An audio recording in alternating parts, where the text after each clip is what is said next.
Hey guys, what's going on? Seth Manfield here, recording a video series for TCGplayer. And the deck that I am showcasing today is Blue-Red Storm in Modern. So I'm fresh off of Pro Tour 25th anniversary, and it just so happens this is the deck that I was playing at the Pro Tour. I had 9 wins and 4 losses with it, 1 unfinished round, so pretty good record there with this strategy. My entire testing team played it.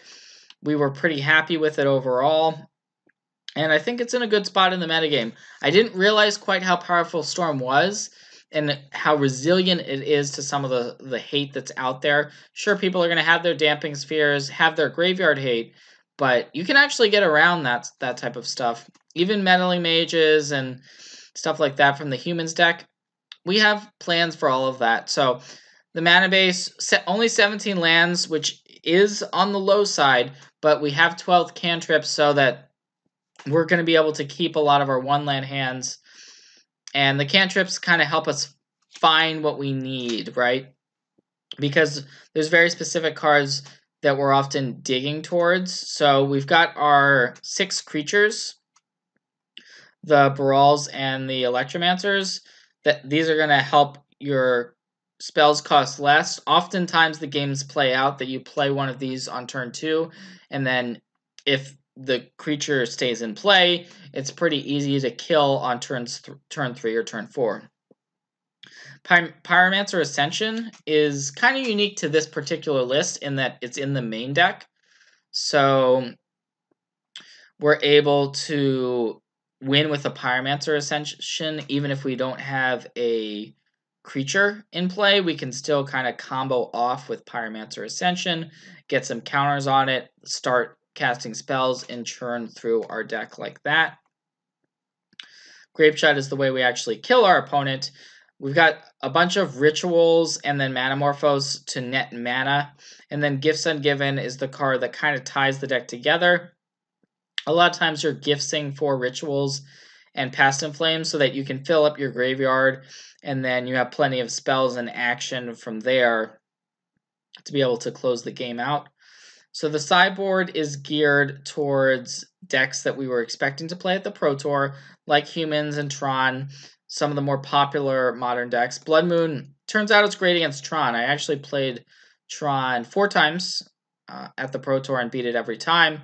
Tron is one of the better matchups, I think, for Storm. Blood Moon is a nice sideboard card. It also comes in on the play in a lot of matchups because it's just a way you can cheese your opponent out. You can ritual it into play as early as turn 2. We've got a bunch of spot removal spells and Grim Lavamancers, so a lot of this stuff is geared towards creature decks like Humans.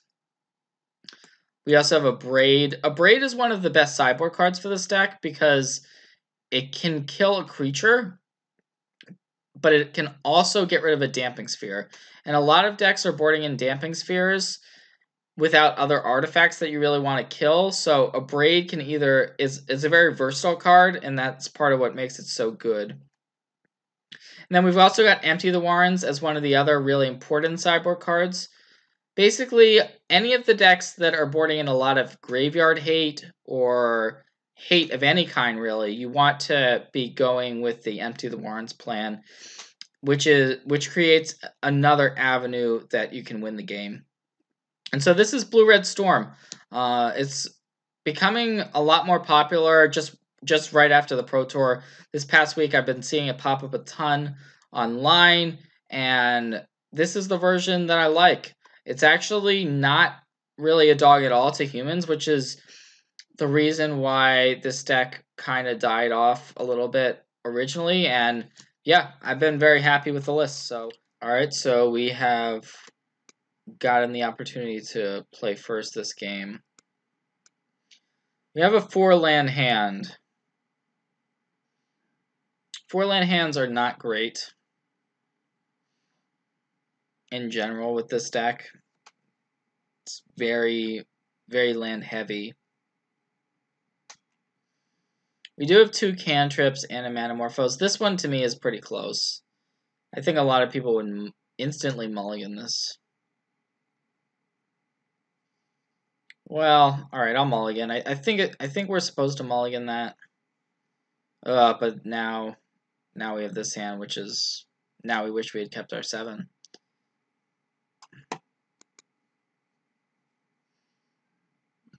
Well, here we are at 5, so we're gonna keep this. Bottom the Grapeshot. We don't know what we're playing against.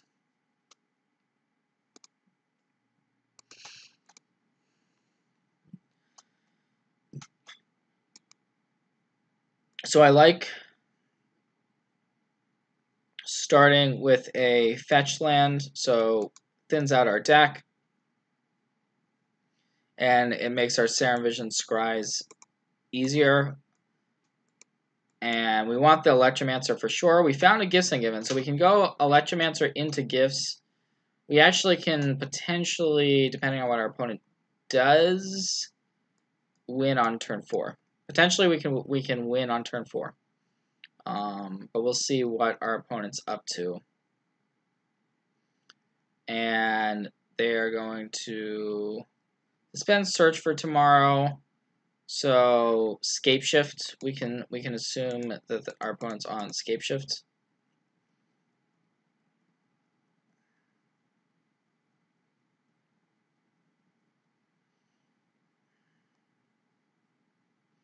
There's Sakura Tribuilder, so we're going to play land go.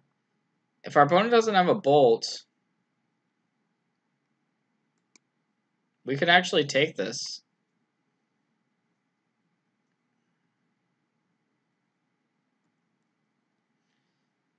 I mean, we're gonna get to Gifts. Our opponent cannot. I mean, presumably they're not playing the Through the Breach version of this deck. So we are the faster of the combo decks here. There's another Sakura. Well, we're going to play as if our opponent does not have any interaction here.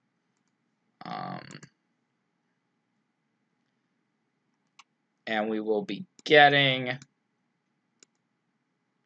the standard package, although we already have a Past in Flames. So we're certainly going to get this version does not play Noxious Revival, because it's pretty awkward to actually draw that card.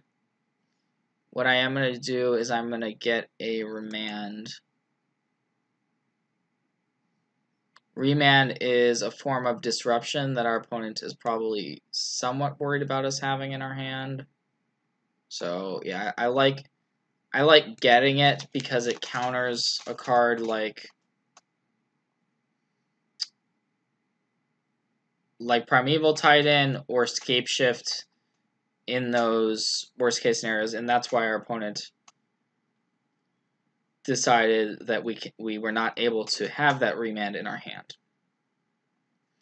So that means we have plenty of mana to work with, which is a nice luxury here. And we are gonna be able to splice this ritual. Ritual. We can actually cast the opt if we want to. It's probably not too relevant, but I will cast it. Pyromancer's Ascension is probably pretty good here. Yeah. Sure.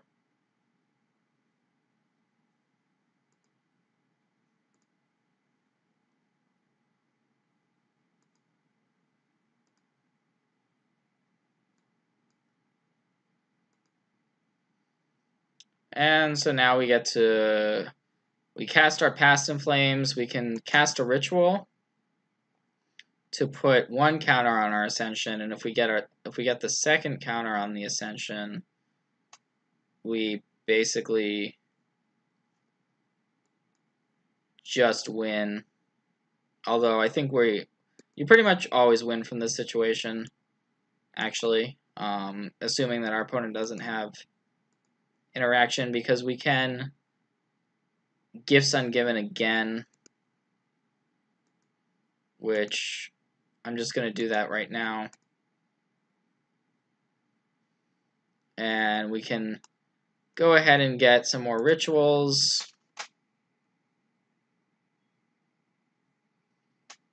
We can get a Grapeshot.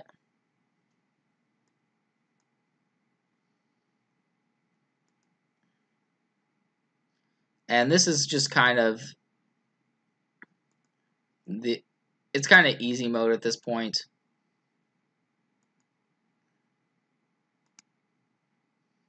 Not really anything our opponent can do about this.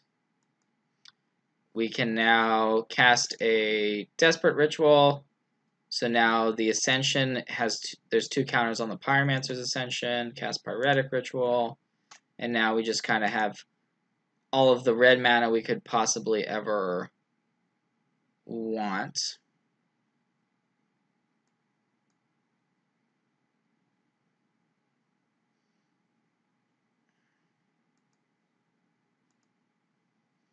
And we still have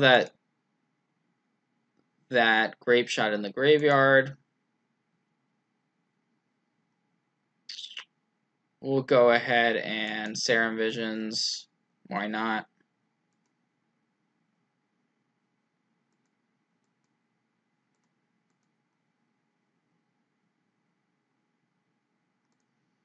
And from here, yep, okay. Our opponent has finally conceded.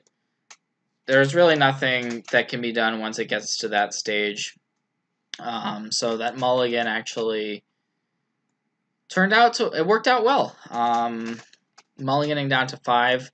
Our opponent, we were lucky to be in a matchup where there's not a ton of interaction on either side, and our deck is just a little bit faster, and we were on the play. So the Blood Moons clearly are what we want in this matchup to turn off our opponent's Valakuts. Repeal is not good. Some versions of Scapeshift can board in cards like Slaughter Games for interaction. Other than that, just the bolt effects are good against our creatures. I'm just gonna take out 1 Opt.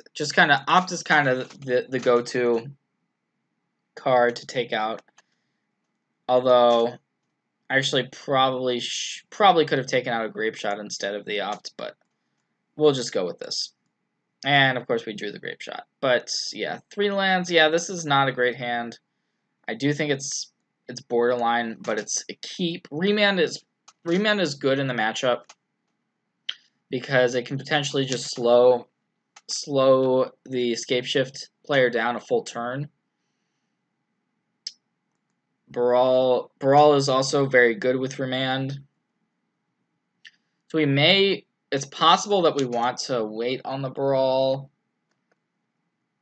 just because we are worried about our opponent having removal to get rid of our Baral for sure.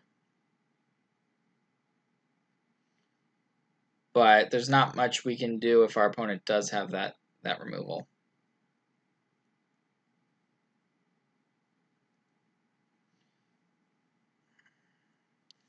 The benefit to slow rolling the Baral would be that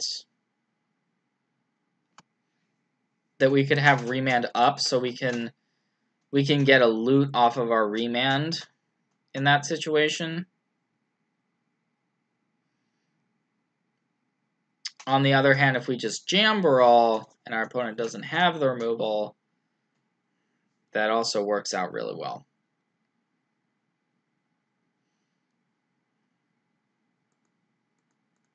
Alright, we'll just play the Baral. Pretty likely to die, but if it doesn't, then we are in business.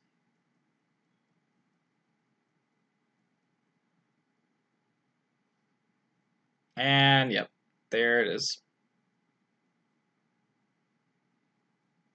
We still have this Remand to buy us some time to find something. If we find another mana creature, that would That would be nice. That would be really nice. It's pretty hard to go off without having a Ascension going or a creature in play. It's possible, though. It is possible. And we have the sort of hand that might be forced into doing that. Here's a Summoner's Pact. So our opponent is going to be getting... Oh, Sakura Tribolder. Not the one I was expecting.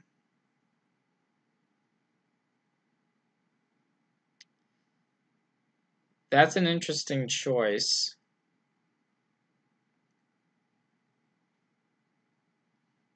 To get that Sakura. I'm just gonna let that happen.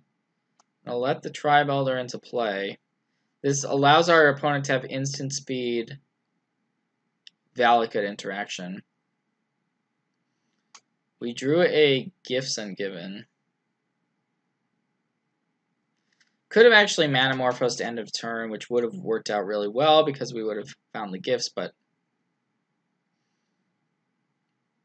in any case, we can still gifts during our end step.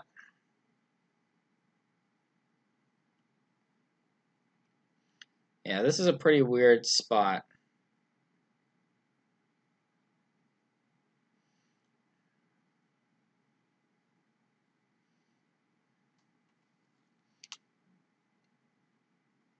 So we can potentially just let the Sakura Tribe Elder resolve.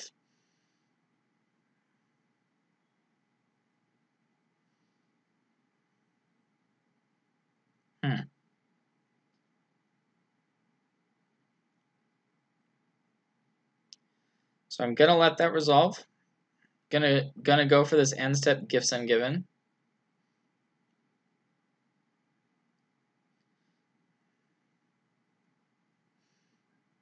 Because of these Tribe Elders, we can no longer really rely on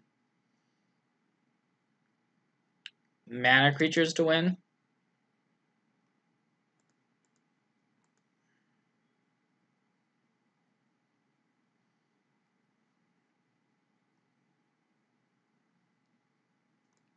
So we're just gonna have to get a bunch of ritual type effects. I'm gonna get Desperate I'm certainly gonna get all of our rituals and Manamorphose.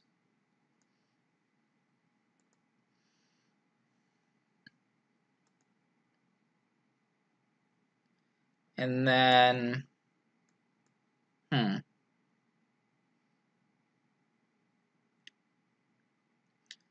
think I'll also get a Baral. Even though our opponent does have, or we could also get Grapeshot. We could get another Grapeshot rather. So that we would have two.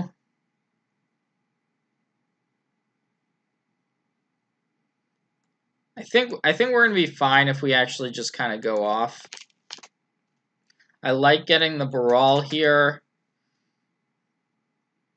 because even though our opponent can get rid of it with their Sakura sacrifice shenanigans, we can still get some value off of it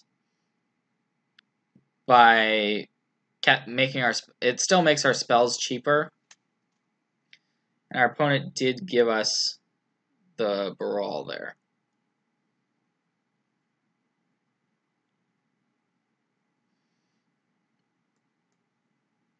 So Flooded Strand, pretty solid draw step.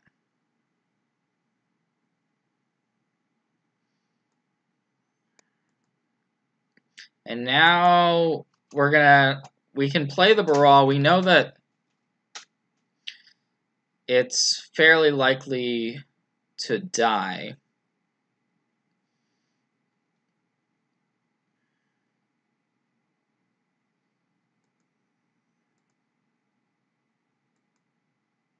But I think we're okay with that.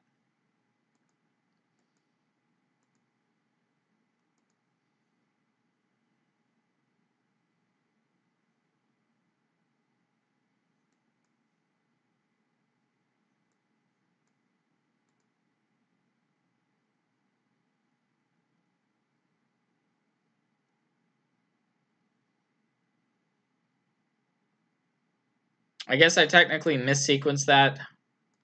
I should have made our opponent target the Baral first, and then I think we would have taken 3 less damage. Hopefully that doesn't end up mattering.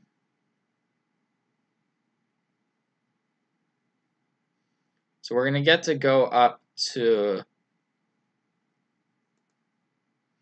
5 mana here. So we're still not all the way there. Another ritual would get us there. So I'm going to cast this Manamorphose.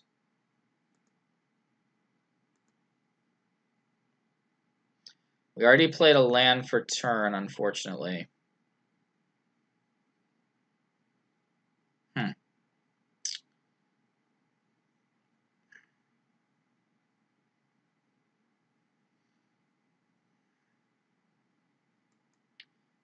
Yeah, sometimes you just come up a little bit short, which is what we're seeing right now. Although we don't know that our opponent has the win. They certainly could have the win.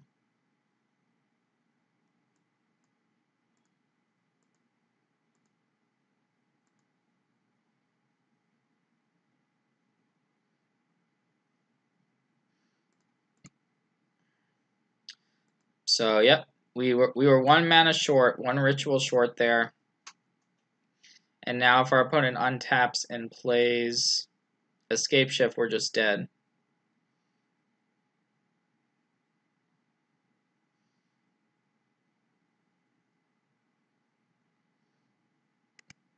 And yep, that will do it.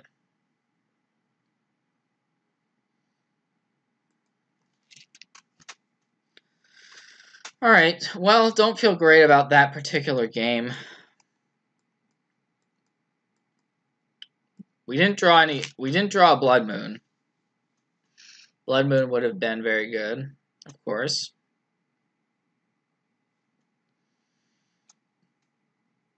I don't think we're really going to change our strategy much. I'm going to play 4 ups. 1 Grapeshot. Grapeshotting the opponent out. We could have actually done it if we had another ritual. We could have actually potentially Grapeshotted our opponent out there, but it's hard to win without a creature sticking in play or an Ascension, as you can tell from that game. This is a keep. This Storm deck has to keep a lot of 1-land hands, being that it's such a low land count strategy. And situations like this do arise where you keep a 1-lander and don't really get there. At least on the first draw. We have the opt, so we can still opt into a land. And that's what we're going to try to do. Manamorphose goes to the bottom. Wow. Okay, yeah, I mean, we saw, what was it, 5 cards, 6 cards, something like that. Saw a lot of cards there to try to find that second land, and just couldn't. And so now our opponent is in the driver's seat. Still not out of it, but we do need a land here. Like this Scalding Tarn.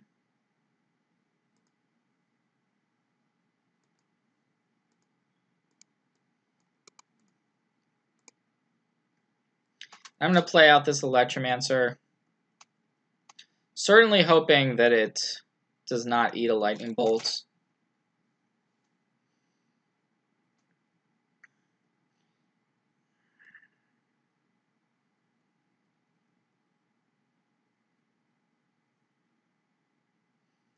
Could even meet an Anger of the Gods or something like that. Maybe that's what's going to happen. No, it's a Search for Tomorrow. We're not in a situation where we can just go off next turn. Oh, wow. There's a Valakut. So now our opponent can actually get rid of our Electromancer, that's very bad. Our opponent had quite a good draw here. Still 3 cards in hand for our opponent.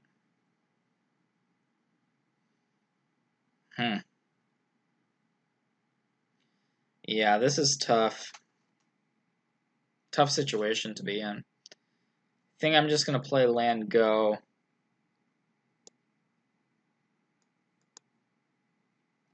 Which at least allows us to remand a Titan or a Scapeshift.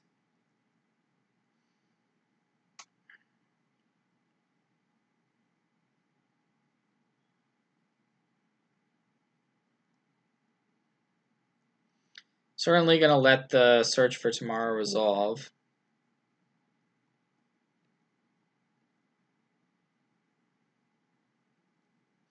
Interesting. Our opponent's once again kind of not really going for a big spell this turn. 2 cards in hand for our opponent still. We could still find a Blood Moon, so I kind of like opting. Trying to hit Blood Moon. Sleight of hand. Not really what we want.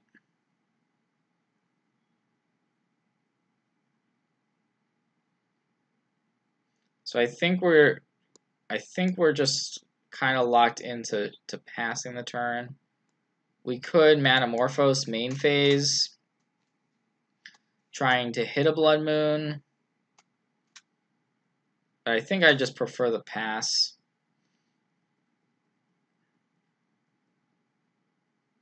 We can profitably Gifts Ungiven. We're hoping now that our opponent does not have something like a Titan. Looks like our opponent does not have that. So we can fire off this Gifts.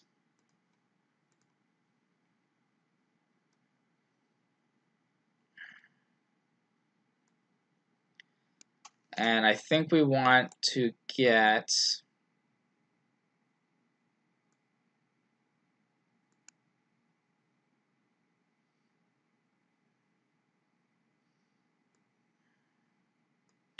We want to get our Manamorphose Ritual, certainly. And then for the last card, it's pretty close what we want.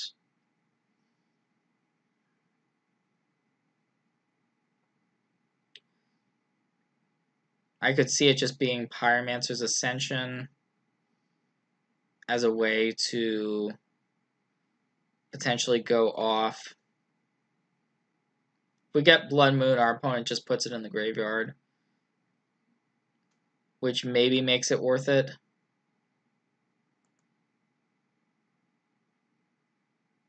Sure, we'll get the Blood Moon alongside the Rituals and the Manamorphose.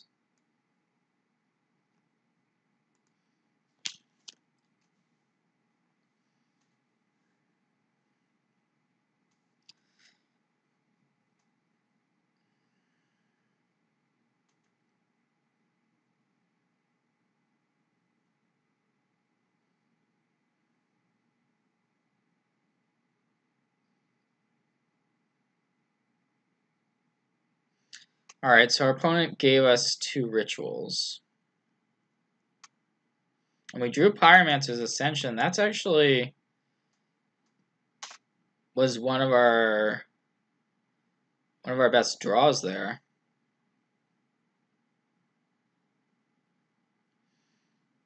So we can try to win a couple different ways here. We can play Electromancer and start trying to go off that way, or we can play Ascension.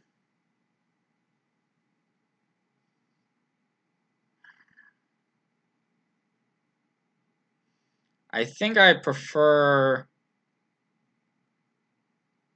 going the Ascension route. And we're going to get enough mana to be able to do everything we want to do. So we can start with a desperate ritual.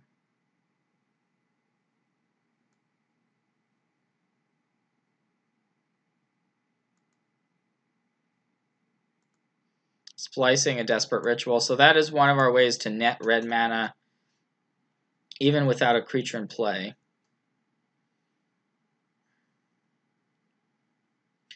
And so that puts us at 6 to start.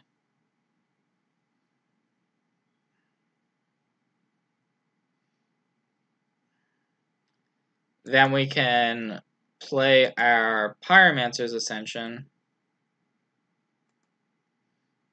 And then Ritual.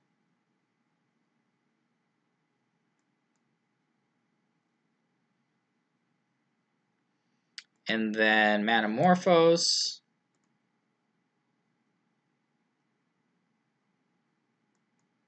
Now we have an Ascension with 2 counters on it. And we should be good from here, actually.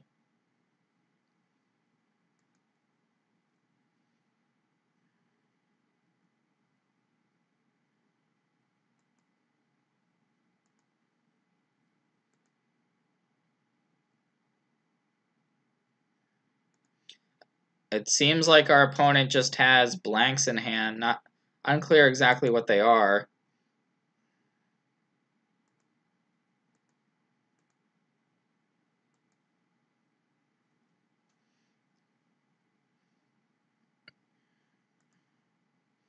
But now with Storm being 7, that is going to be the match. Alright, so we did win the die roll.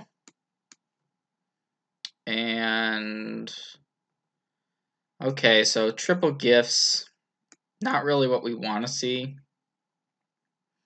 But we do have a Baral and a sleight of hand and 2 lands. Certainly far from the perfect 7-card hand, but I do believe that this is a keep. We get to sleight on turn 1, which is nice. Although we're just going to end up taking another cantrip. I'm going to go with the sleight of hand. Sometimes sleight of hand is actually your best cantrip. Just because you get the immediate pick of the top two cards of your deck. But we'll see what this matchup is. It's possible that our opponent is also playing Storm. There's a Pyromancer's Ascension, so not exactly what we wanted here based on our hand, but we're just going to play Baral. So a third land with Baral could potentially allow us to cast this Gifts Ungiven. And it does look like it's going to be a mirror. So I'm going to opt, hoping to find that land. We certainly don't want the Pyromancer's Ascension. Did not get it. So even though the sleight of hand is nice with the Ascension, I'm still going to cast it. Just trying to get our land for next turn. It's possible that we can actually win next turn by going off, depending on what our draw is, but if our opponent could also just have the win here as well.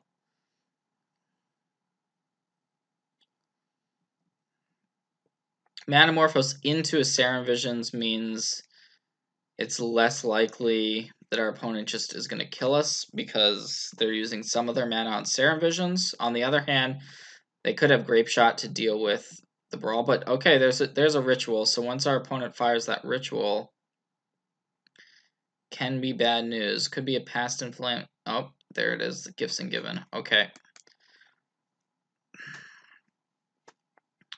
So here we're kind of priced into putting whatever rituals our opponent gets into the graveyard. So Pyretic and Desperate going to the graveyard. If our opponent has another ritual or a Manamorphose, they're going to have enough mana. Okay, so they do have a Manamorphose. Well, they have the Manamorphose we gave to them, sorry. So they need something in addition to that. And there is the Ritual. So that's going to be enough for Past in Flames that we know about. And so there's pretty much no coming back from that. So I'm just going to concede. Going on to our sideboard here. Not the ideal matchup just because it's a straight mirror match, but we do want the Dispels as some interaction, and we also want Lightning Bolt for sure as a way to get rid of some of the mana creatures. We can afford to cut a Grapeshot, cut the Repeal, and we're just keeping our deck as streamlined as possible. I like keeping in the Ascensions. Fiery Impulse and Abrade are fine. I think I'll bring in the Fiery Impulse on the play, although sometimes it actually can't kill a Baral, which is really awkward when that situation does come up. And my default here is to just cut some number of ops.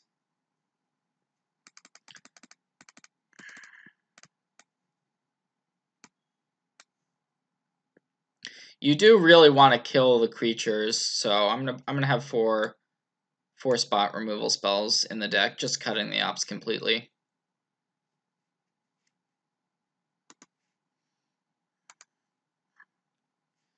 And yeah, this hand is better than our first hand upon first glance. So we can Serum Visions to start. Sometimes it's weird though, because we don't actually know exactly what we're looking for, but Manamorphose is generally a card that you want pretty much regardless of what the situation is, just because it replaces itself with a new card.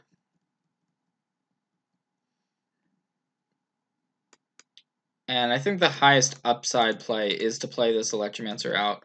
Certainly our opponent could be on a similar plan and be boarding in to removal. But we're hoping that it lives. And it could be that our opponent is actually just digging for... Yep, they were digging for lands there. So that's pretty fortunate that our opponent has missed their land drop.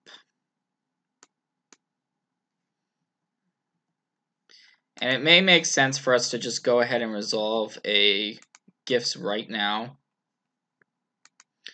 which is what I'm going to do. There's a small chance our opponent can win off of, if they draw a land, they could just go off on us, but I think we want to use this window to resolve our Gifts Ungiven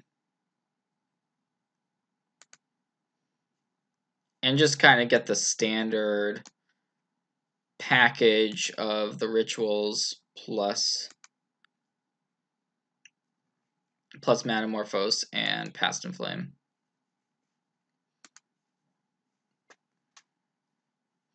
So we're kind of set up to win next turn if our opponent doesn't kill our Electromancer.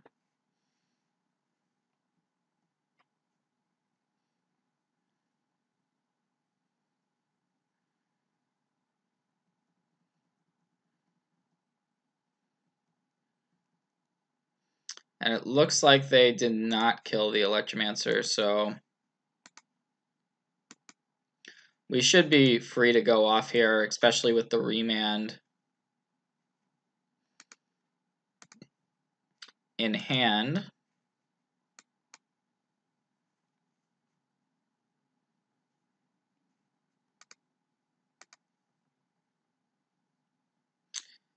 There's a Baral, which we could play just to make, but I don't think it's really necessary at all. So we're just going to play the Past in Flames here.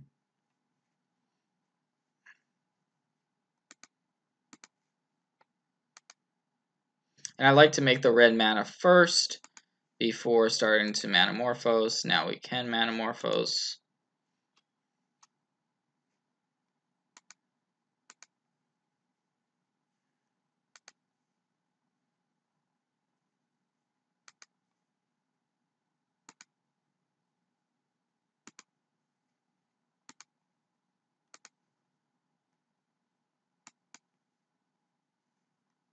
And we're gonna gifts so that we get a little bit more gas in the graveyard here.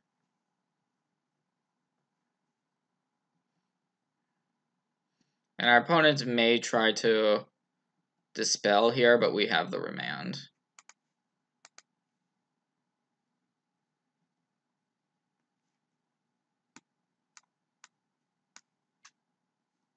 And okay, so our opponent's gonna throw in the towel, seeing that we have the remand. That makes sense.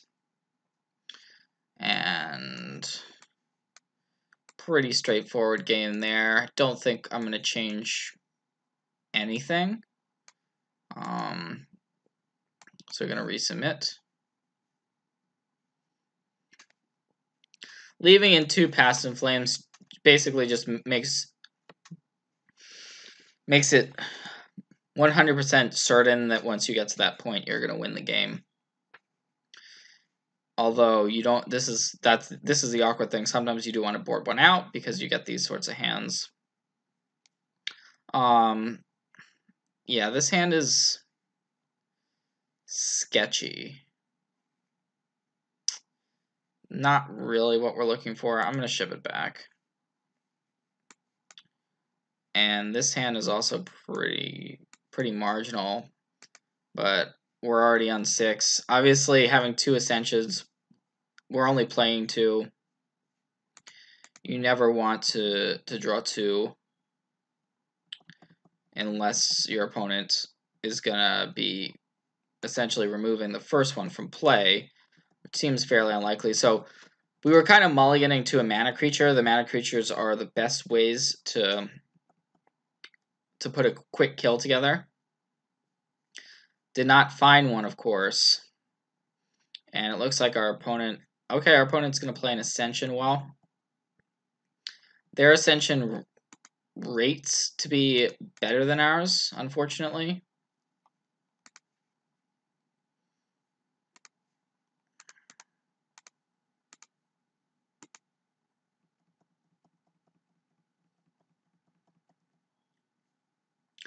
But we're just going to play ours out, hope that our opponent doesn't have a lot of the same spell. Looking at our hand, we can see that we do not have a lot of the same card. So the Baral, we did scry this Abrade to the top of our deck.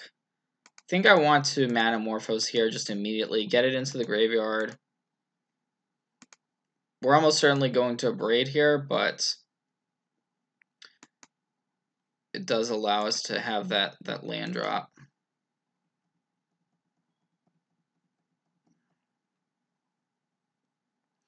So we get rid of the Baral, and now we're just kind of hoping our opponent doesn't have too much of a follow-up. The Electromancer is a pretty good follow-up for our opponent.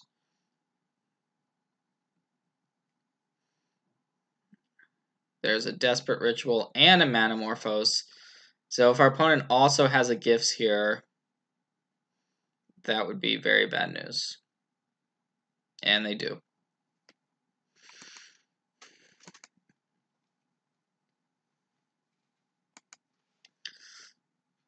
So they can Gifts for a package of cards that is going to put us in a really tough spot. Unfortunately, we have not drawn any of our Gifts this game. So yeah, so if I'm our opponent, I'm probably getting Sleight of Hand, Desperate Ritual, and Manamorphose, and probably just like maybe even another Gifts Ungiven, because you want to find the same cards that you've already played due to the Pyromancer's Ascension that is sitting in play on our opponent's side of the board. So certainly we're gonna put.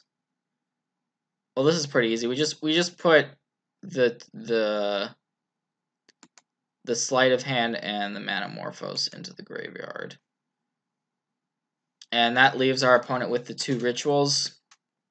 One of the rituals is in the graveyard, so we're now kind of hoping, and I think that our opponent may have made a little bit of an error searching for Pyretic Ritual there. Not sure that that is a card that our opponent really needs in this situation.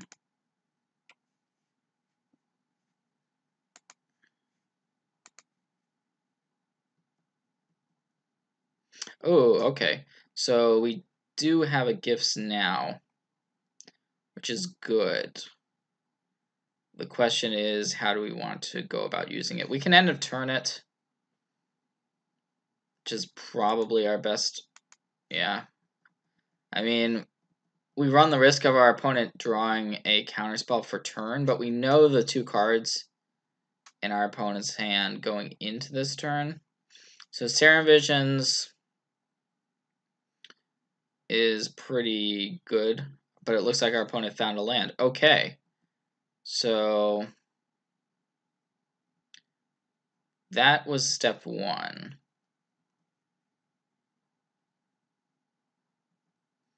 So now we can go ahead and ritual end of turn, and we are going to Gifts. Now we happen to have drawn all of our ritual effects, so we want to be getting our rituals.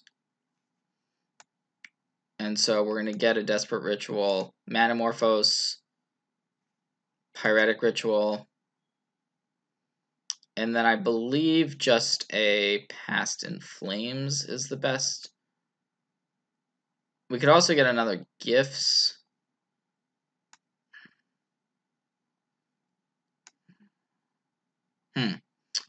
So we can play 2 rituals. Yeah, I think we want to just get Past in Flames here.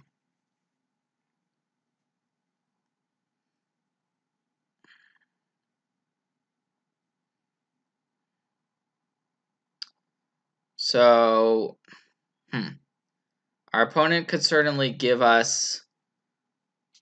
Maybe we don't want Past in Flames. So we want the 3 rituals certainly, but it may be that we want to get a mana creature, which our opponent also has to respect. The issue with getting the Past in Flames is that our opponent probably puts the Past in Flames into our hand alongside the Manamorphose, and we don't necessarily have enough mana then to go off this turn. The Baral is pretty useful because our opponent's probably going to put it into the graveyard. This is a little bit of a gamble, but I think I'm going to go with this.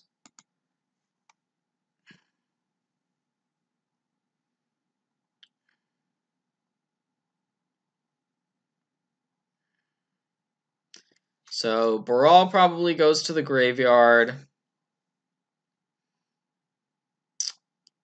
We're still going to need to hit something for turn, almost no matter what.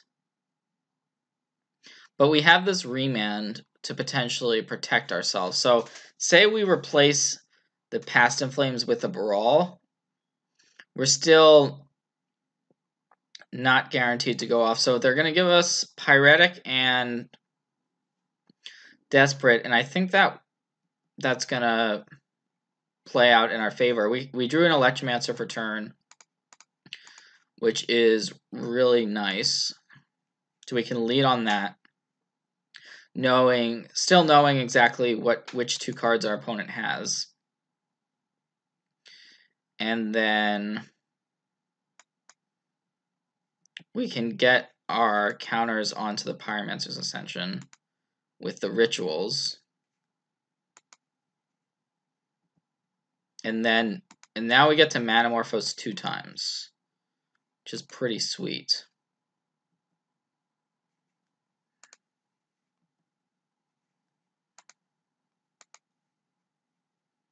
Oh, we actually drew Past in Flames. Well, that's probably going to be all she wrote here.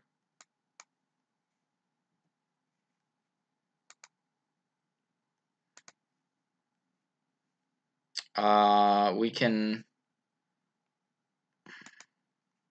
I'm just going to cast it.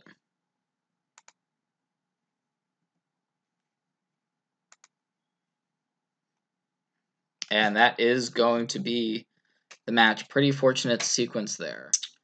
Okay, so we are on the draw with a decent hand. I'm going to keep this.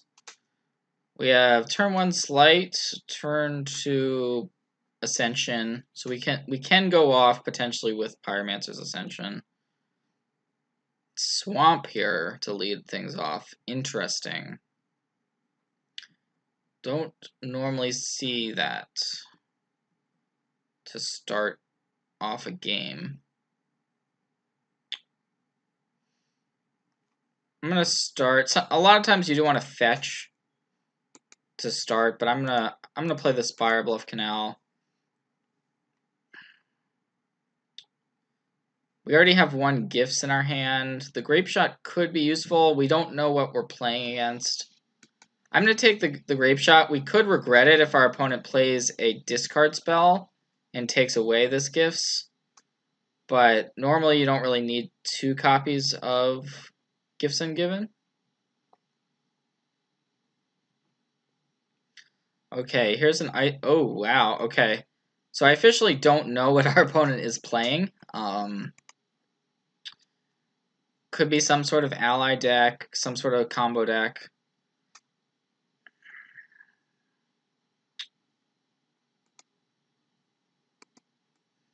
So yeah, that's where we're at right now. I think we just play out the Ascension. We could Manamorphose first, but we may want to Manamorphose next turn and then kill this Zulaport Cutthroat with the Grapeshot. So yeah, I think we want to just get the Ascension into play. Hopefully our opponent doesn't do anything crazy right here. And then we can untap with more information.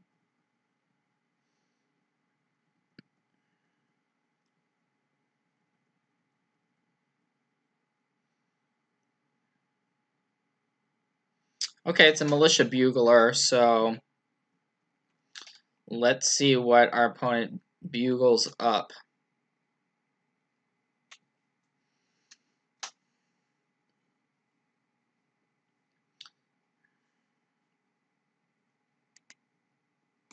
Wouldn't be surprised to see some sort of sacrifice outlets. There's a Stitcher Supplier.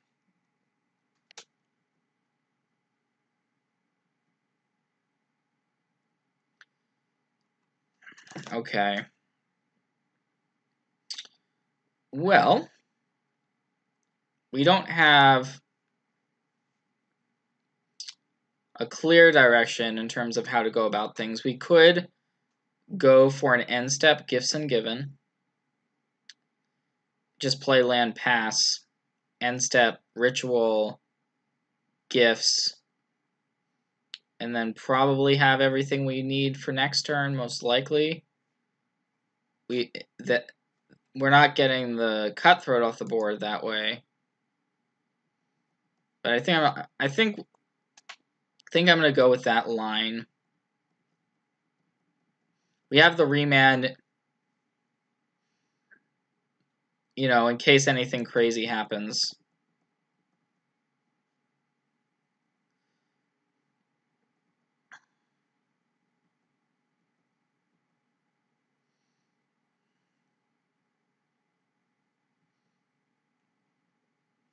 We do get to see more of what is in our opponent's deck. Okay, Dark Confidant, Isolated Chapel, and Gideon into the graveyard.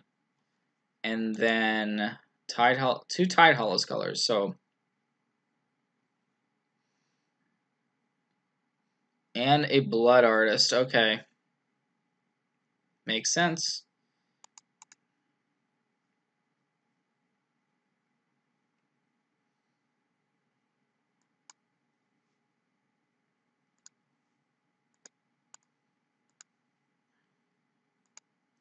So end of turn,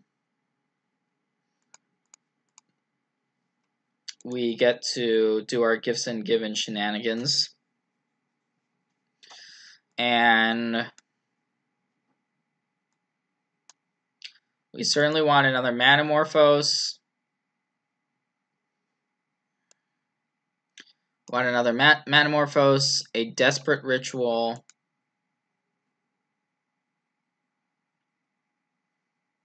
a Pyretic Ritual,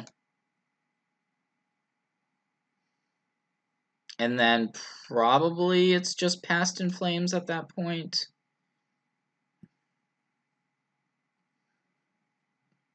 I think so.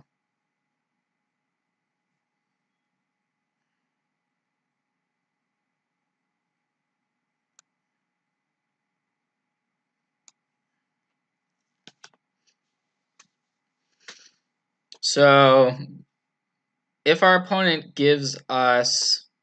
I actually don't think there's a way our opponent can do this so that it's going to work out for them. I guess they could... Yeah, there's no real good options for our opponent, because we're going to be able to turn on the Pyromancer's Ascension no matter what here, because we already had two Manamorphoses in hand, which was, of course, pretty fortunate. So we start with Manamorphose. So we are going to get to turn on the Ascension.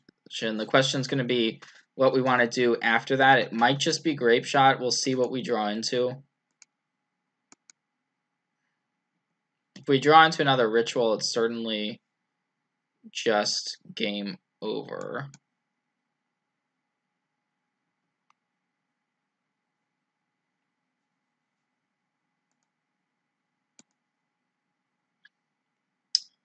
Another Past in Flames, not what we wanted exactly, so I'm gonna go for this Manamorphose, make sure our Ascension's online.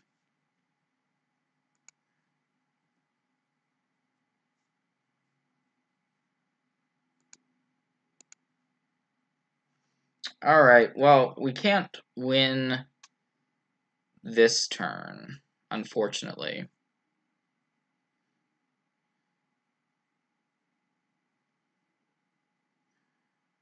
So I'm just going to play Baral and play Grapeshot. We have the Ascension online, so that is good.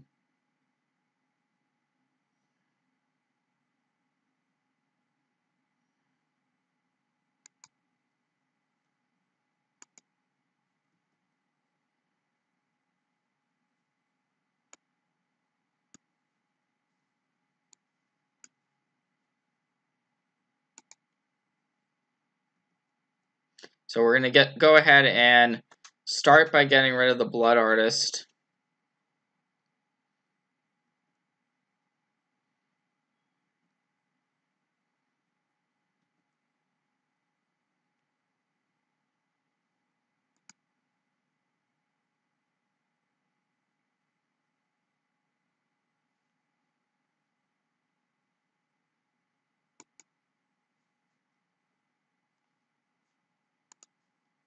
Alright, hopefully I did the clicking right. Okay, yeah. So we're getting rid of the Cutthroat first, then I believe we're getting rid of the Militia Bugler, leaving the Stitcher Suppliers in play. That was my plan. Looks like it worked out okay.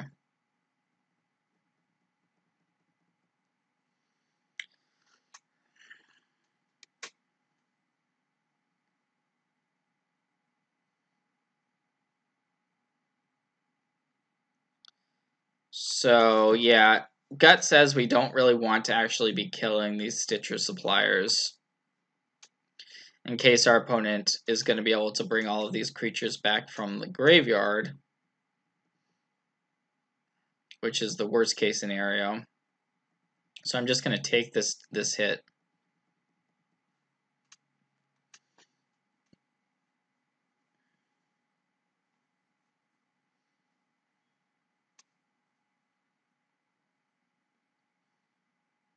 And so, yeah, when we did that end of turn gifts and given, the 2 rituals and the Manamorphose are kind of a given.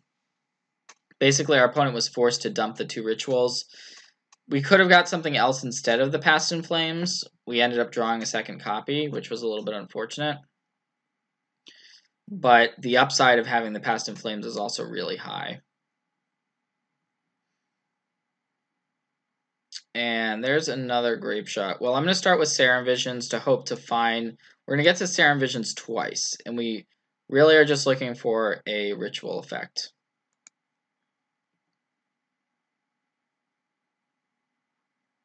Great, so we actually found the ritual that we were looking for. So we can now essentially double ritual, and that should lock up the game.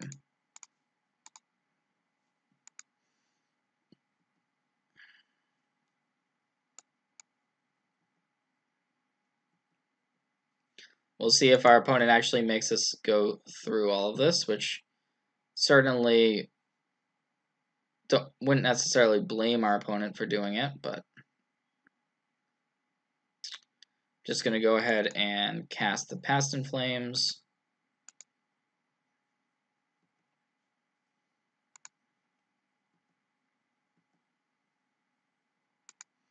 And we can just start going through with our rituals here. So because we already have a Grapeshot in the yard and we have one in hand, we really just have everything we could possibly want.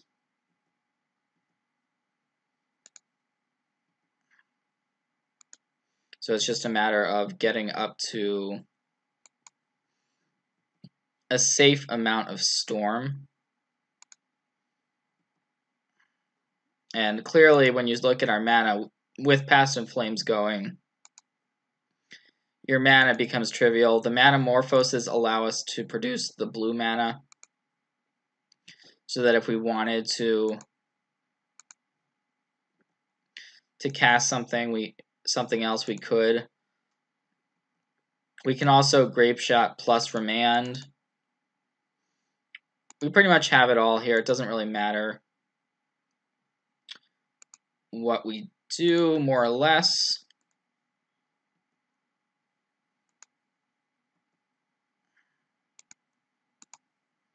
As long as we don't mill out, I think we'll be fine. Alright, so we're at 10 storm now.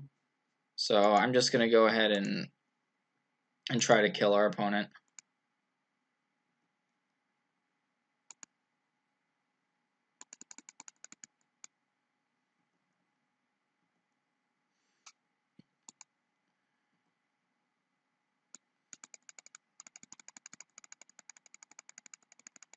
And thanks for bearing with me. Sometimes when your opponent actually makes you go through the kill, it's a little bit annoying, but it's part of what you get for playing this deck online. And we can just cast the other one that's in our graveyard. And our opponent has finally seen enough. So in terms of sideboarding, this is kind of tricky because once again, we don't know exactly what we're playing against. We have to be thinking about the various hate cards our opponent could have. Kumbal seems like a reasonable one. Our opponent is white-black.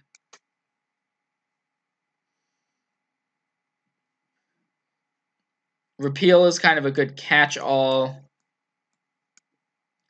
I'm not really sure we need remands for the matchup. So I'm going to board in some amount of the spot removal that can kill Kumbal if that card happens to enter play. We may also want to Braids. Our opponent could have Damping Spheres. And we know they have creatures in their deck, so it feels like the safest thing to do is just board in this spot removal. We might want Grim Lavamancer. We did see Tide Hollow Scholar.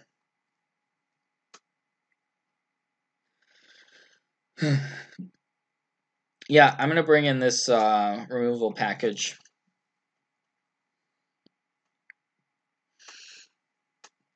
One of the things about playing Storm against an unknown deck is our opponent could have Graveyard Hate, like Leyline, like Rest in Peace.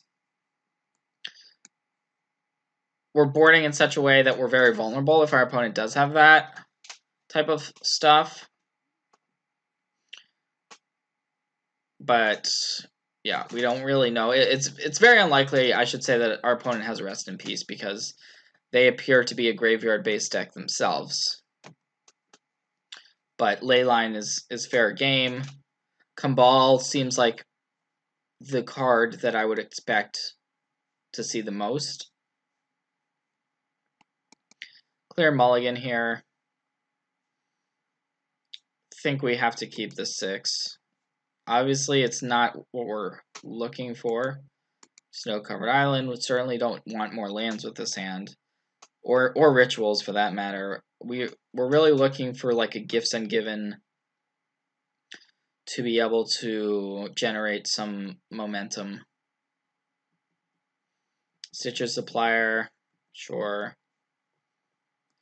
So, okay, Rally the Ancestors, that makes sense. That card is in fact in our opponent's deck. And we found a Gifts, so that was probably our best draw there. So hopefully it helps our mulligan situation.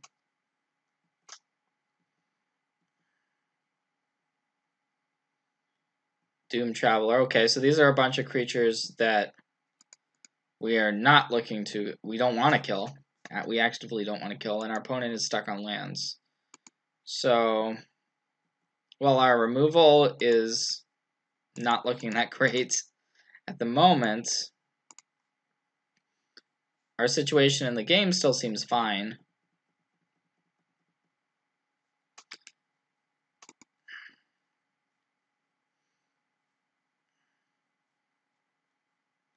Okay, Viscera Seer, so that's the sacrifice outlet that our opponent was missing in the previous game.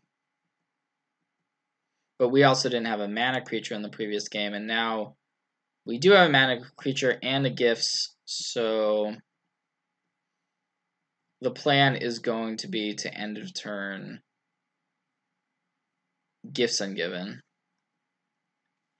But it looks like our opponent's actually just going for scrying, possibly just looking for their second land drop with this scry, although it looks like, yeah, you can stack it, so I believe our opponent has stacked it so that the mill happens first and then the scry.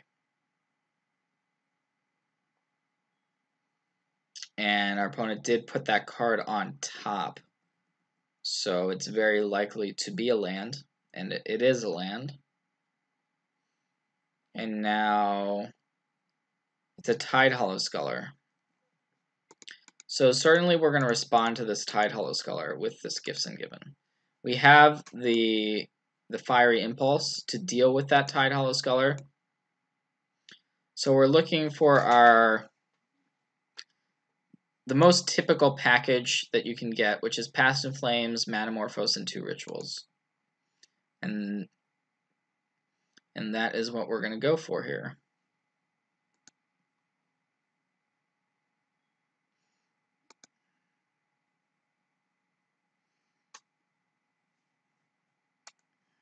And this also means that our opponent has to make this decision before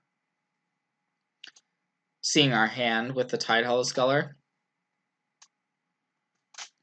So even though our opponent's tapped out, one of the cards you do have to think about a little bit is Surgical Extraction, because our opponent could always have that as an instant speed form of disruption. And it looks like our opponent is making the play of sacrificing the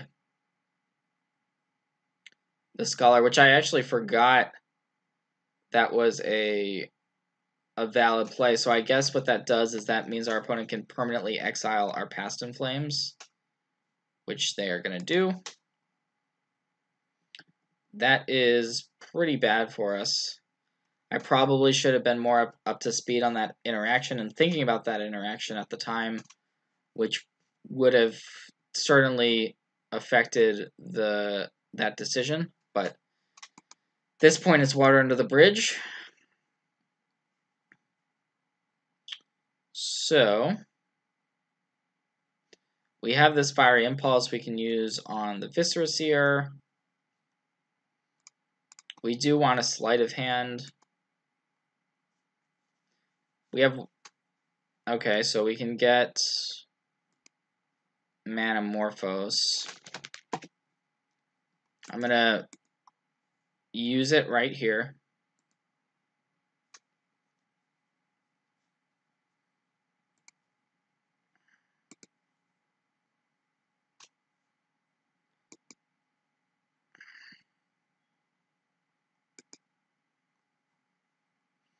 So, yeah, not the greatest situation for us because we need to find basically another Gifts or a Past in Flames.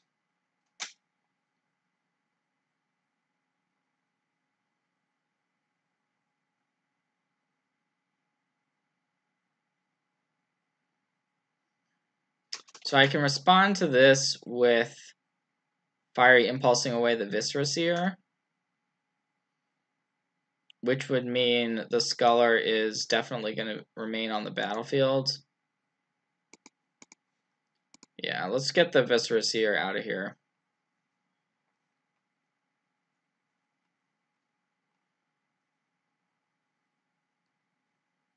And that way our opponent can't make that same play that they made last time.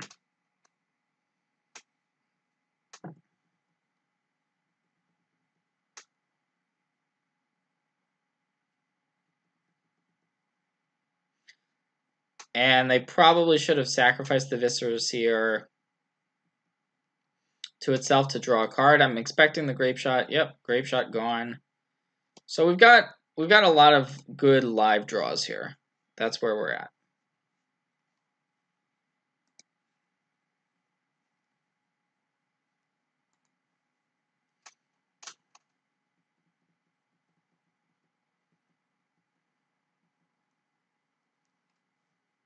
Flooded Strand was not what we wanted, but I'm going to play it just so we can filter our deck.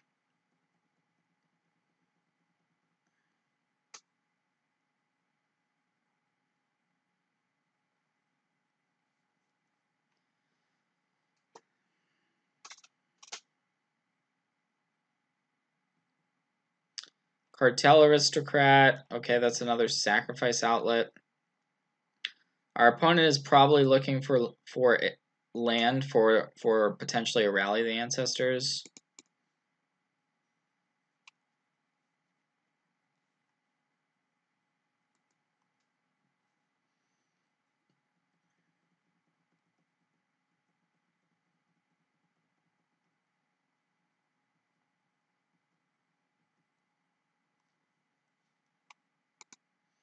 And we're still flooding. We're flooding out a little bit here.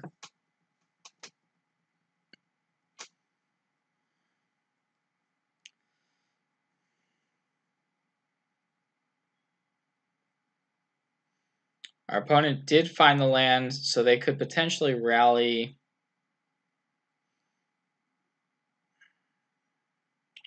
for one. And it appears that's what's going to happen here. Or... Okay, no, it's even worse for us than a rally, I think. Oh, it's Stain the Mind. Well, that's going to resolve. Was not expecting that particular card. I assume our opponent's naming... Well, could be Past in Flames, although one of them is already gone. But yeah, our opponent's going to take away our other Past in Flames, which makes it near impossible to win from here.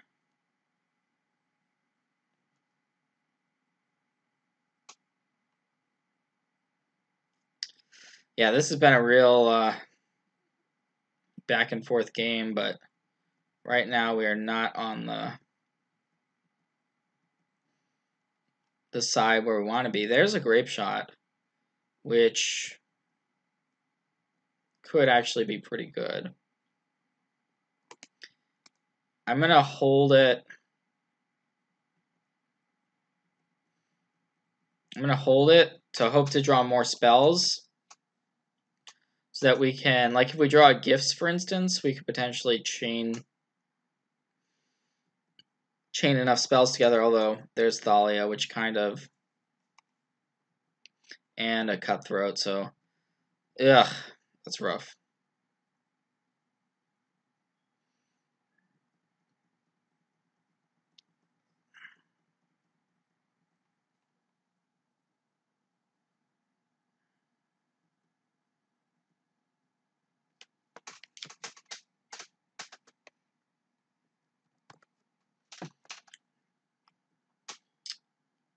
Alright, so our draw step here, well, it's an Abrade. Abrade isn't terrible.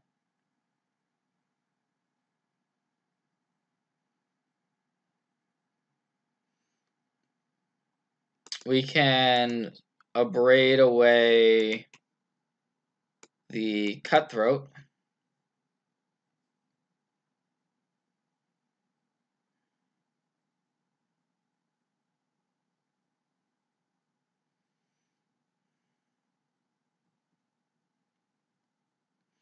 Our opponent's back up to 14 now.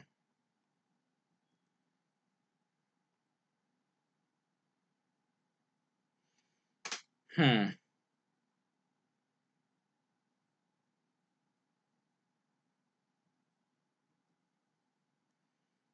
I'm just going to get in with Baral and pass the turn. We can next turn we can hope to draw something good, I guess.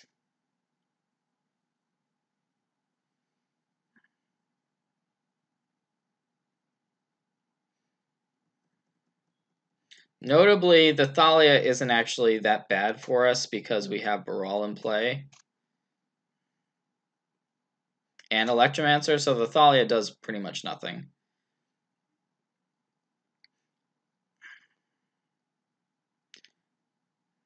Alright, so we're going to take this hit down to 3. And then if we draw a spell and our opponent bricked here... Oh wow, okay, so we did draw a spell, we drew Gifts Ungiven, which is good. That is one that we were looking for. So we'll see what we can actually find off this Gifts Ungiven.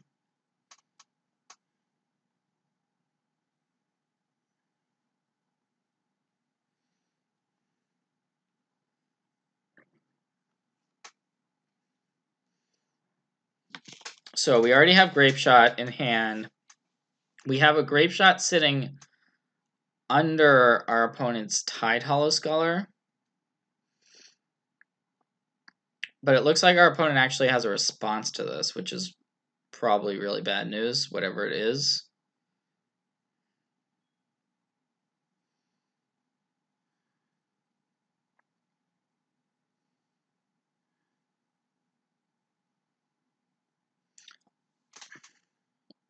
Our opponent does have that Thalia in play.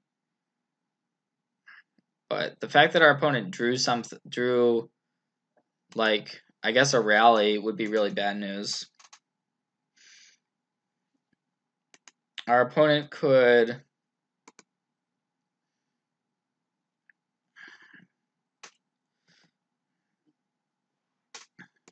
cast that rally, but All right. So I think we want to get our whatever removal we do have, lightning bolt and a braid come to mind. I also like the Ascension and Manamorphose.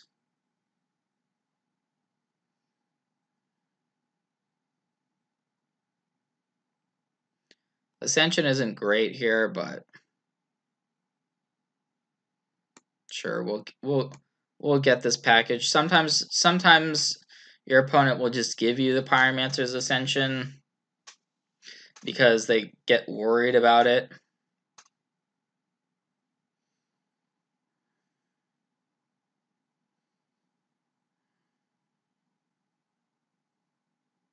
And we still even okay, so it looks like that's not the case. They chose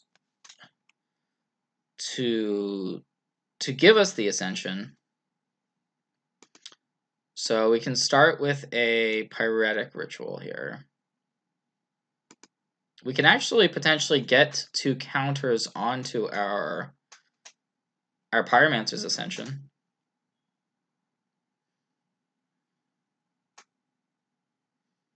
So we might as well put it into play now.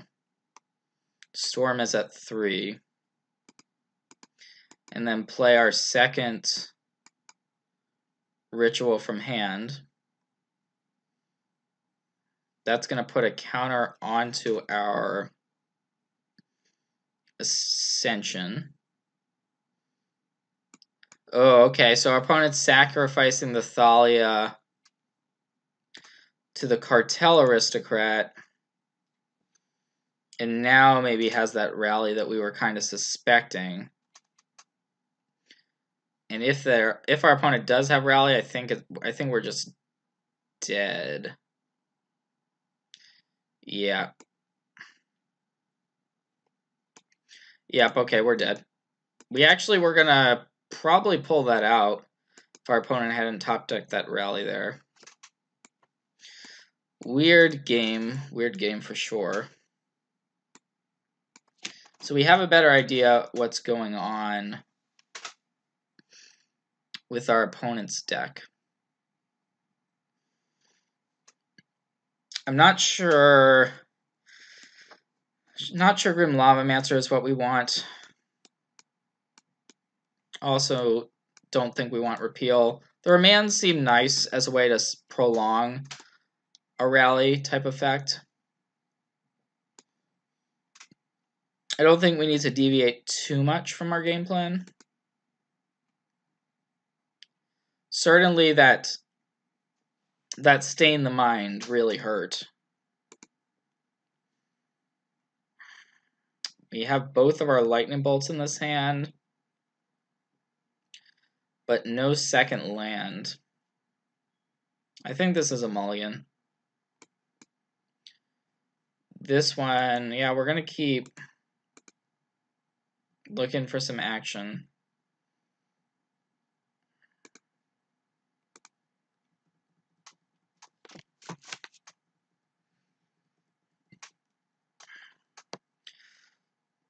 Once again, we're in a situation where we would love a gifts. Last game, could I have won if I had been thinking about that Tide Hollow Scholar interaction with Viscerus here? I'm not sure.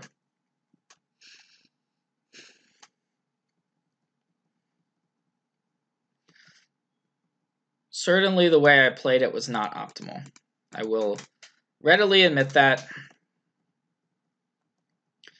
I've not tested this particular matchup before. I know that might come as a shocker. So here we might be... We're kind of a gifts and given away, as I was saying before. The Scholar... Okay, our opponent's gonna probably just take the Abrade. And then we're left with just 2 Pyretic Rituals, which is not the best.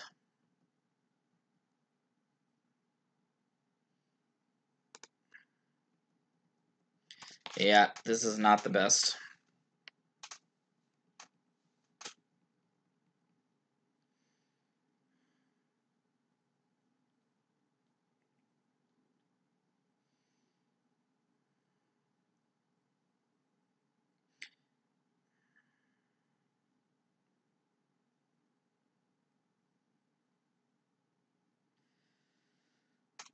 Well, okay, here's a Thalia. Once again, we have Baral, so Thalia isn't as bad as it could be.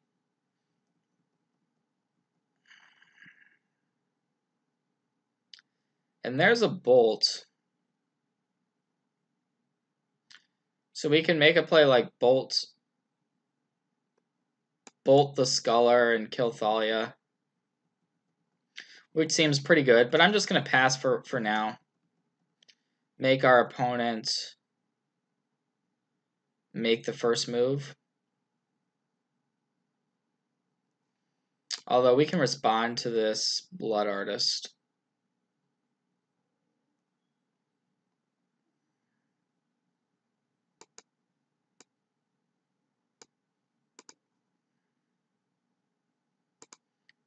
I think we just want to take out our opponent's creatures. Our opponent might have a rally, in which case that's going to be very bad news for us, but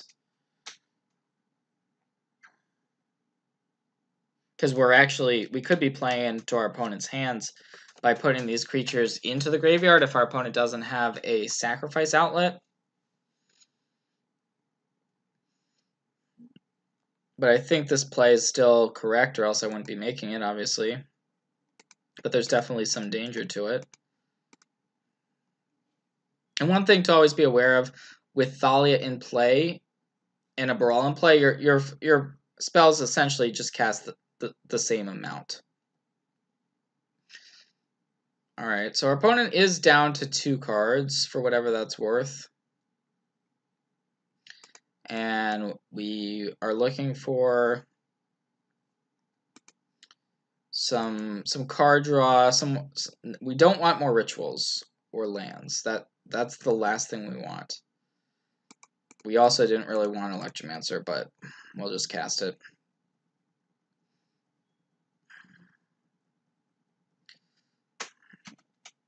We're playing a decent amount of cantrips for this type of situation, but it looks like there's another Blood Artist.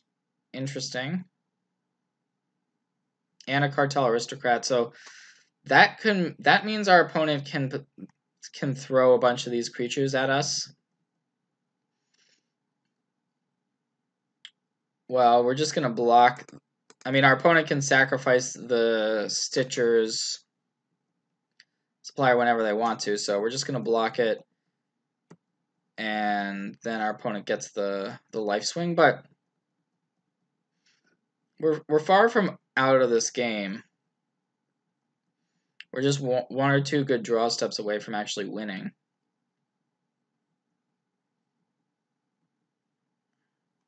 Manamorphose, certainly we're going to play that. It gives us plenty of redraws. And that was not one of the draws we wanted.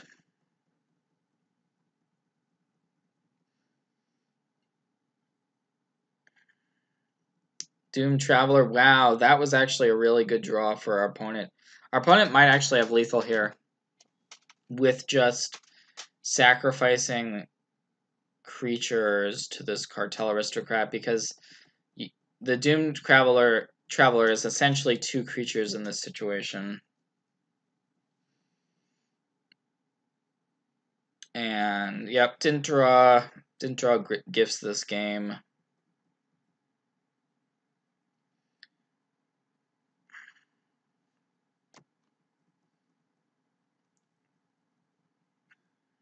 That's a smart attack. Our opponent made the Aristocrat pro blue, so that's an additional 2 damage.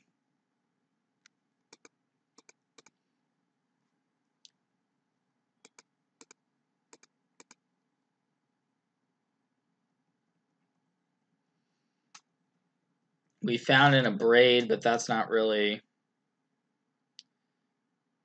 gonna do it.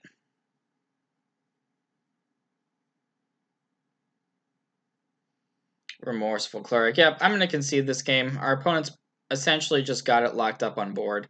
So that is gonna be this match. Alright, so looks like we did win this one, this die roll. But we did not win on this hand. We're gonna have to mulligan this. Fortunately, playing only 17 lands, you're gonna mulligan a fair amount of hands.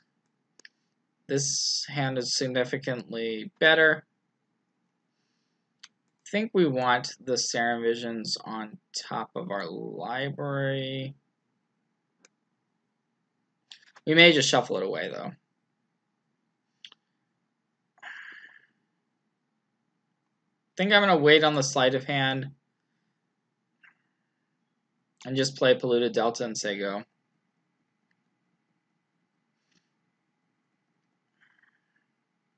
We can shuffle away the Serum Visions. We're probably going to draw it, though.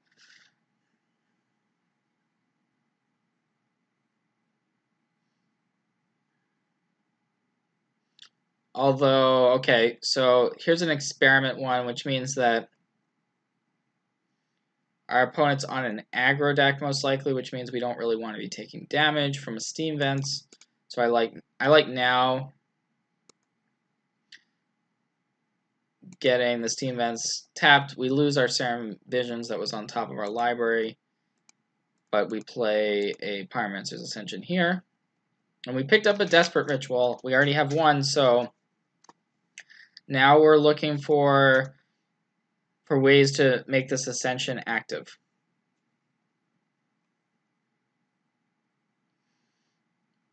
Experiment one, just generally, it looks like a zoo deck to me. Like Naya Zoo. Goblin Guide, sure. So our opponent's now kind of exploding onto the battlefield. Looks like we'll probably need to find a win by turn 4. That's kind of nice that we were able to get the Spire Bluff Canal off the Goblin Guide there.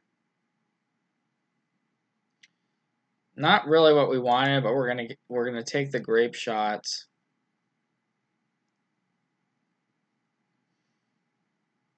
The question is now, what do we do with it? We can Grapeshot away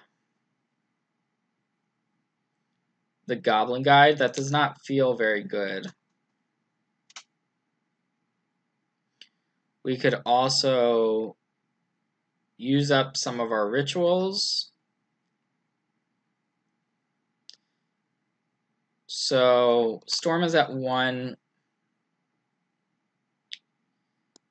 If we used all of our rituals, we could Grapeshot for 5. Get rid of Nakadal and Goblin Guide.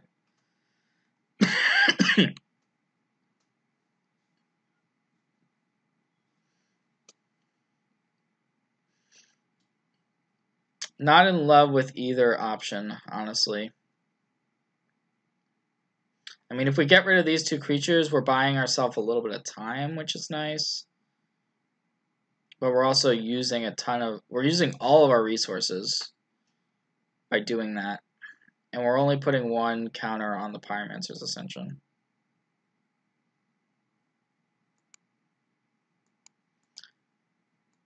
I guess I'm going to go for it. Storm 3. Storm 4.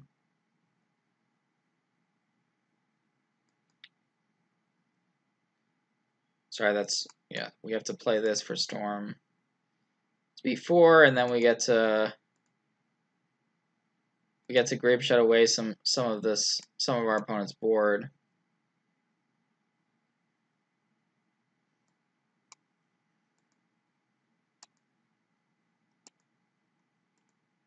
Does not feel good, but it maybe allows us to buy some time. If we draw something like a Gifts Ungiven or some more cantrips, we can still win this game.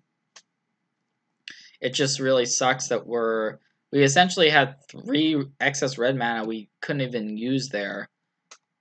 And so we have some really good draws, like cantrips and gifts, but we also have some bad draws. Like now the creatures like Electromancer or Baral are not good draws. Certainly lands. I mean, we've drawn a decent amount of our lands already. We're certainly hoping. Okay, there's a Goblin Bushwhacker, so we may not have bought ourselves as much time as we would have liked. We're taking 8 here. So our opponent could still have lethal on the next turn. It's a cantrip, but it's not the sleight of hand that we really wanted.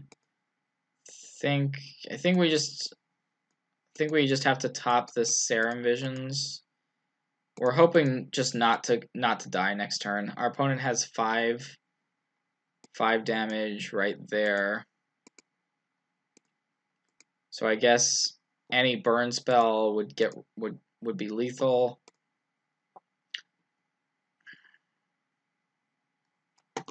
So now we've actually turned on our Ascension somehow. And so that's good news.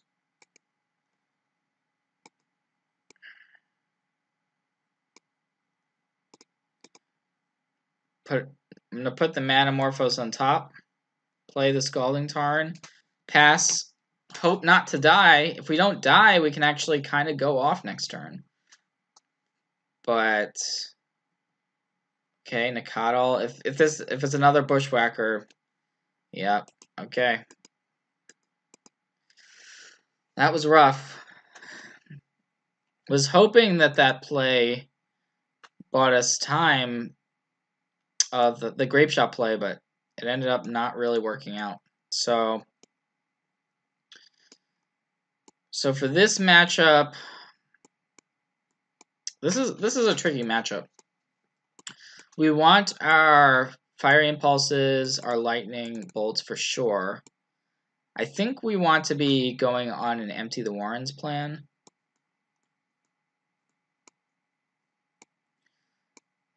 We don't know if our opponent has Eidolon. It's possible. We don't want Remand. Abrade is also decent. It kills a creature. Blood Moon. Blood Moon could be good also. So there's a lot of, and even Dispel could be good. So there's a lot of cards that we want to be considering here. You take out Past in Flames, take out a Grapeshot. Our opponent's probably got a decent amount of removal, so we can shave on some of our creatures here. We can take out Ops. And then normally when I board in the empties, I'm also slimming down on gifts. So we've kind of boarded into more of like a value blue-red deck almost.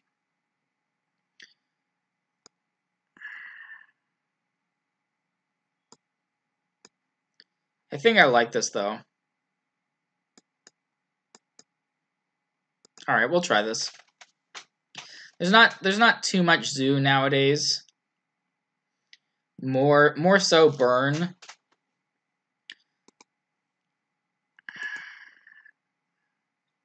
So we have a Blood Moon in our opener, and we have a Serum Visions. We can potentially. So I'm going to keep the idea being that if we can Serum Visions into a blue fetch land, for instance, we can just drop a turn 2 Blood Moon and just cheese our opponent out that way. And we found the fetch land. So Blood Moon for sure. It's a card we want on the play in this matchup. It could just win us the game here. Decent chance that happens.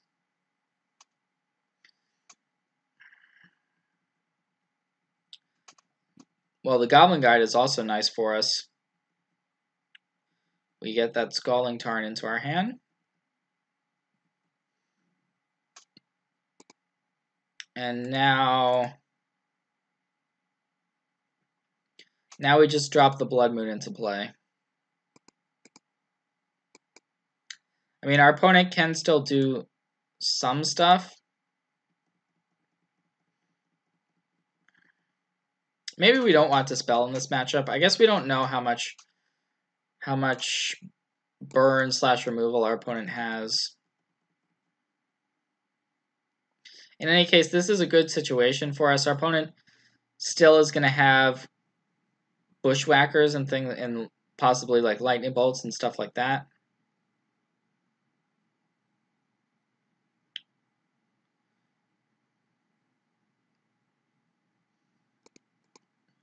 So I like getting Electromancer down and then playing Scalding Tarn.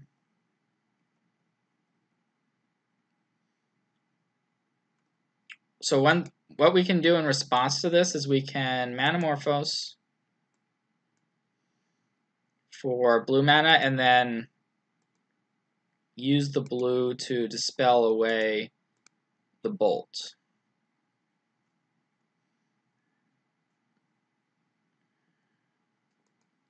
So in that particular spot, dispel was kind of nice to have access to.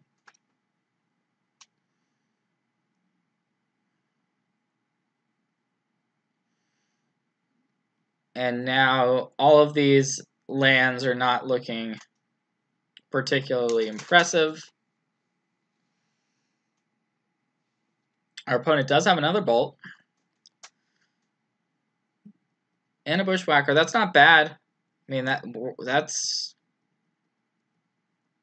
scary, actually.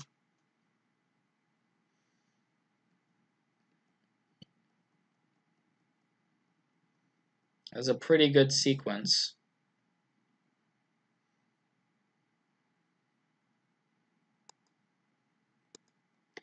Fire Impulse is a good draw, though. We can use it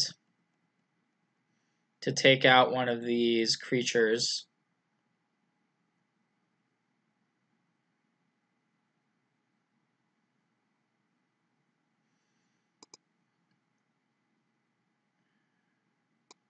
I think we just take out the Goblin Guide.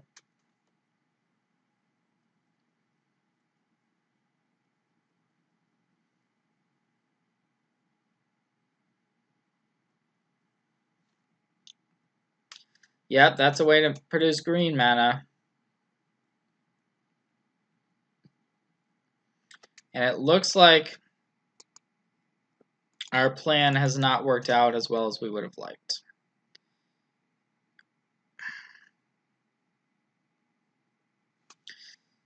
Maybe the Blood Moon was not a good plan to be on, but tried it. And we see the flaws here. Plenty of red spells and the Burning Tree.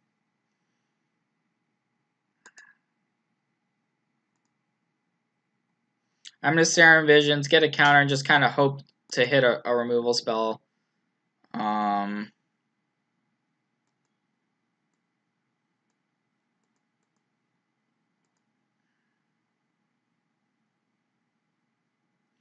But nope, no, sir, we did not hit it. Didn't draw the Empty the Warrens, which would have been good as a way to get some creatures on the board. But hey, I props off to our opponent, and that this is going to do it for this match.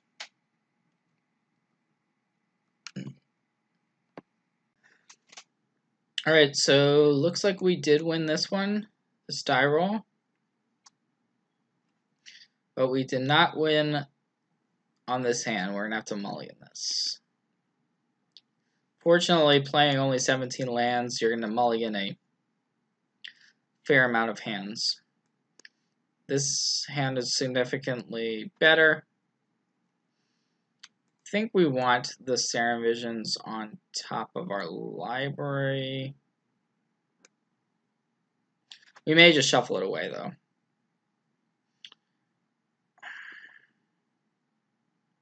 I think I'm going to wait on the sleight of hand and just play Polluted Delta and say go.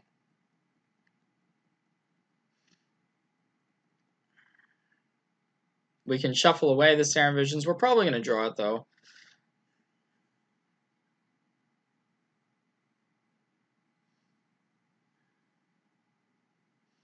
Although, okay, so here's an experiment one, which means that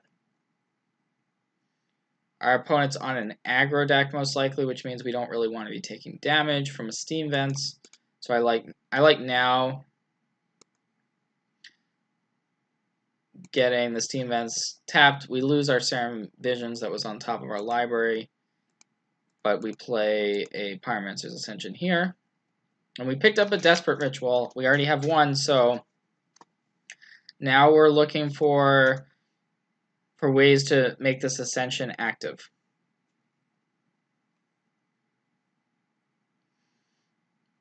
Experiment one, just generally, it looks like a zoo deck to me. Like Naya Zoo. Goblin Guide, sure. So our opponent's now kind of exploding onto the battlefield. Looks like we'll probably need to find a win by turn 4. That's kind of nice that we were able to get the Spire Bluff Canal off the Goblin Guide there. Not really what we wanted, but we're gonna take the Grapeshot.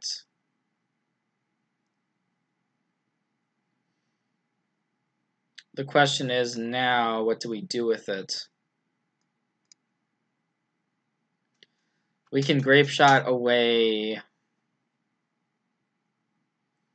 the Goblin Guide. That does not feel very good. We could also use up some of our rituals. So Storm is at 1. If we used all of our rituals, we could Grapeshot for 5. Get rid of Nakadal and Goblin Guide.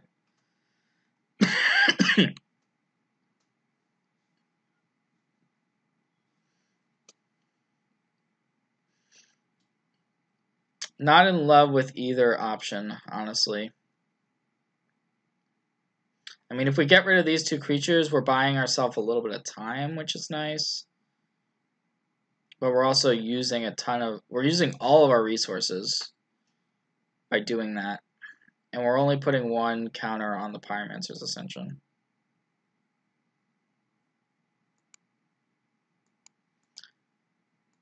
I guess I'm going to go for it.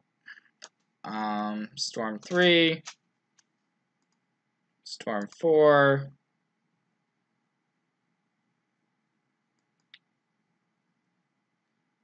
Sorry, yeah, we have to play this for Storm. It's B4, and then we get to Grapeshot away some of our opponent's board.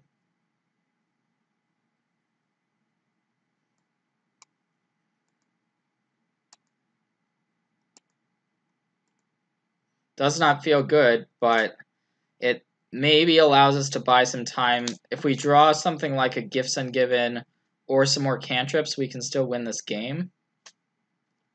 It just really sucks that we essentially had 3 excess red mana we couldn't even use there.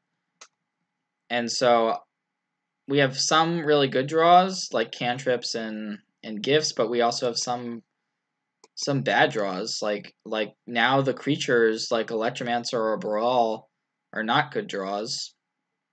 Certainly lands, I mean, we've drawn a decent amount of our lands already.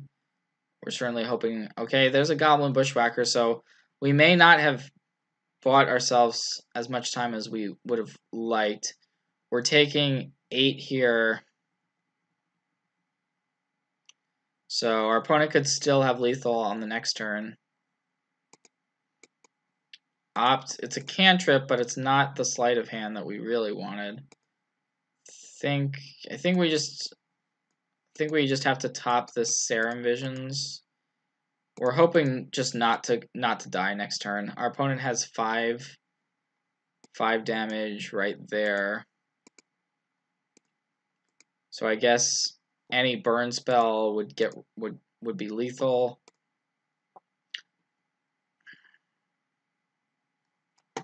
So now we've actually turned on our Ascension somehow. And so that's good news.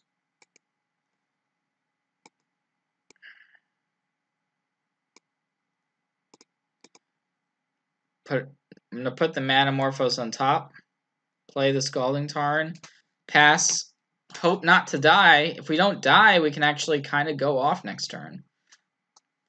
But okay, Nakadal. If it's another Bushwhacker, yeah, okay. That was rough. Was hoping that play bought us time of the Grapeshot play, but it ended up not really working out. So for this matchup, this is a tricky matchup. We want our Fiery Impulses, our Lightning Bolts for sure. I think we want to be going on an Empty the Warrens plan.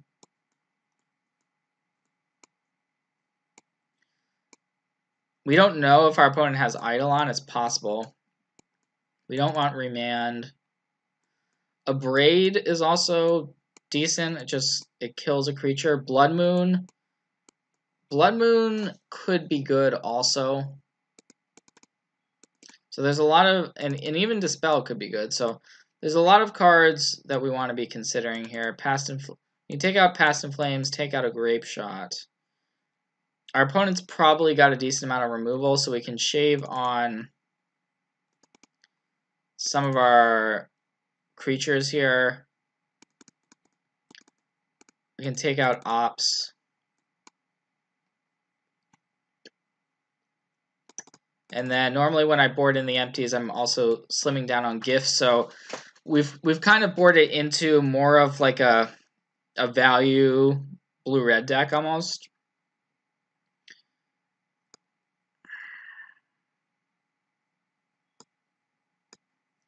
I think I like this though.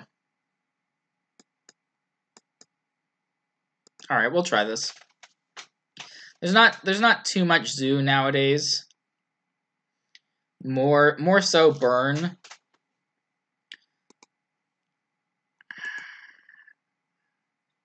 So we have a Blood Moon in our opener, and we have a Serum Vision, so we can potentially. So I'm going to keep the idea being that if we can Serum Visions into a blue fetch land, for instance, we can just drop a turn 2 Blood Moon and just cheese our opponent out that way, and we found the fetch land. So Blood Moon for sure, it's a card we want on the play in this matchup. It could just win us the game here. Decent chance that happens.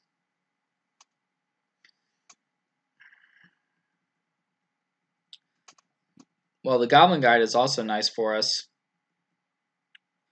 We get that Scalding Tarn into our hand. And now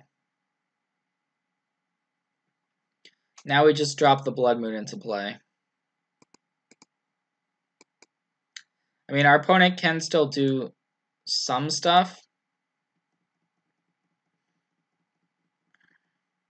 Maybe we don't want to Dispel in this matchup. I guess we don't know how much burn / removal our opponent has. In any case, this is a good situation for us. Our opponent still is going to have Bushwhackers and things, and possibly like Lightning Bolts and stuff like that.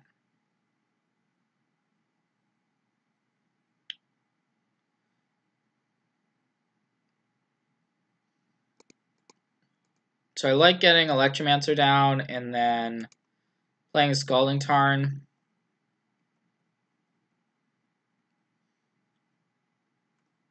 So what we can do in response to this is we can Manamorphose,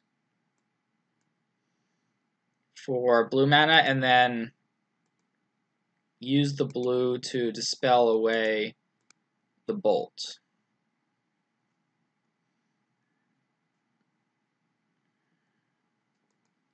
So in that particular spot, dispel was kind of nice to have access to.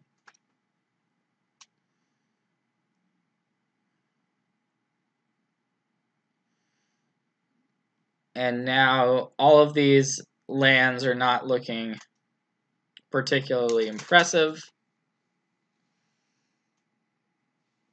Our opponent does have another bolt. And a bushwhacker. That's not bad. I mean, that's scary, actually.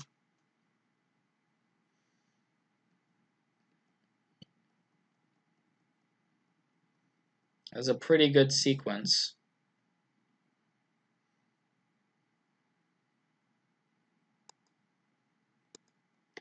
Fire Impulse is a good draw, though. We can use it to take out one of these creatures.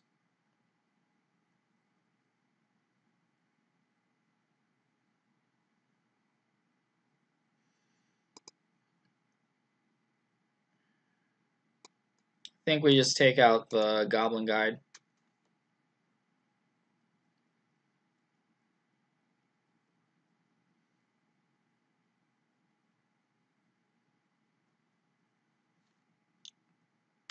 Yep, that's a way to produce green mana. And it looks like our plan has not worked out as well as we would have liked.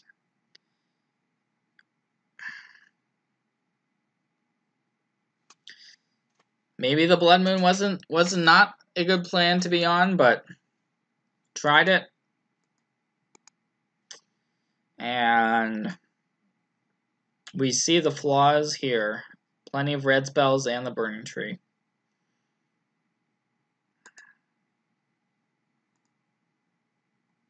I'm going to Serum Visions, get a counter, and just kind of hope to hit a removal spell.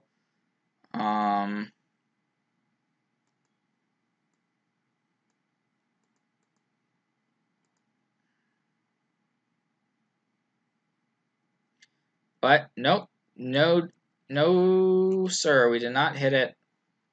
Didn't draw the Empty the Warrens, which would have been good as a way to get some creatures on the board. But hey, I props off to our opponent, and this is going to do it for this match.